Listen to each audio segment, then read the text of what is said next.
सनितपुर जिल्लानि खैलाजुलि हालामनि बे लकेश्वर ब्रह्म गोजौ फरायसालि गेलेग्रा फोथाराव सनितपुर जिल्ला बर' थुनलाइ आफादनि 54थि बोसोरारि जथुम्माया जागासिनो दङ आरो बेहाय गाहाय आलासि महरै बाहागो लाफैनानै आं जोबोरैनो गोजोननाय मोनदों।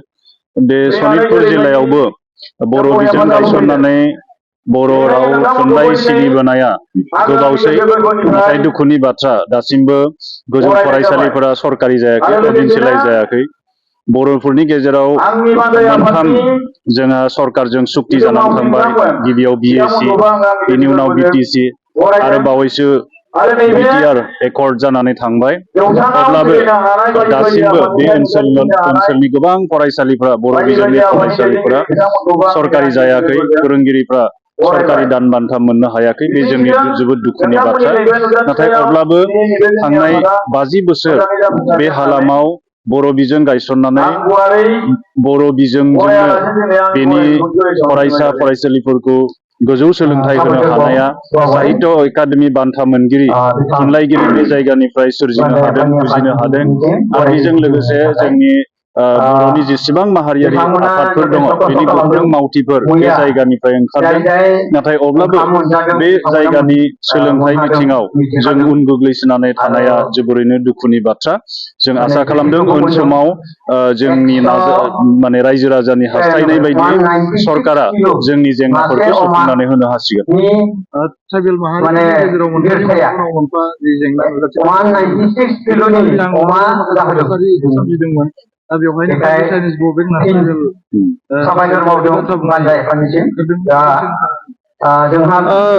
सानजा भारतनि ट्राइबेल जि माहारि दङ बिसोरनि आलादा सिनायथि, हारिमु, राव गासिबो दङ आरो बिथांमोननि जौगानायनि थाखाय 6 शिड्युल भारत संबिधाननि 6 शिड्युल प्रभिजनआ बिथांमोननो गावखुंथायारि गोहो होबोदों।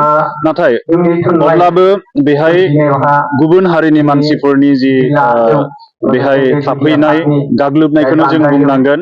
सुबुं माने बायदिसिना हा हु आवग्रिनानै बिथांमोना बेहाय रायजो जाफैदों। फारसेथिंनिफ्राय बेखौ गाग्लोबनायखौनो जों बुंनो हायो। बेयो जोंनि थागिबि माहारिफोरनि बे अलखद।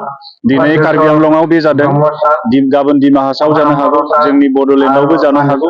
बेनि फारसे जों ट्राइबेल माहारिया सांग्रां थानाया जोबोरैनो मोजां आरो जों खौसेयै जुजिब्ला देरहागोन। आरो जों आसा खालामो फैबाय थानाय समाव बेफोर जेंनाफोरजों जों मोगा मोगि जालांबाय थानो हागोन।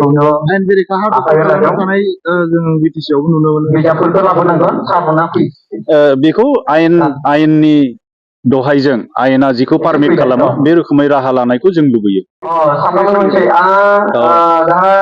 जोंहा गोबाव समनिफ्रायनो बर' बिजोंनि फरायसालिफोराव सरकारि जायफोर प्रभिन्सियेलाइज स्कुल दङ बेहाय भेकेन्ट जाबोबाय थादों। नाथाय बे मासिफोरखौ सरकारा सुफुङाखैमोन। खिन्थु बावैसो मोनसे अर्डारनि गेजेरजों गोबां फोरोंगिरिफोरखौ थिसनथाइ होदों। दा सनितपुर जिल्लानि माखासे प्रभिन्सियेलाइज बर' मिडियाम स्कुलफोराव जों फोरोंगिरिफोरखौ मोननो हादों।